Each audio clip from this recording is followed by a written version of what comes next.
Ito na po yung nagawa po natin, no? Ang bao po ng niyog na tinatawag natin na Holy Trinity. May kasama pong yangya at ito naman ay bayuko.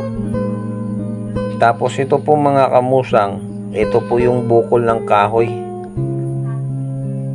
At sa likod niya po ay libon na susupo mga kamusang at may mga santong ara po.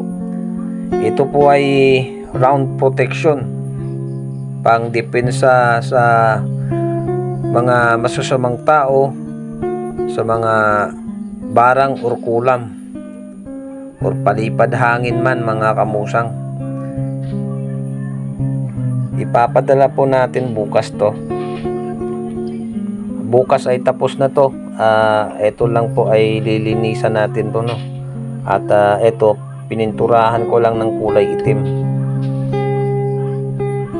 Sa gustong magpahabol mga kamusang, may natira pa pong dalawang set na pinamamahagi po natin. Sa may interesado ay i-PM nyo ako sa Messenger para mapinsan po natin padala yung gamit. Sa may interesado po ay PM nyo lang ako.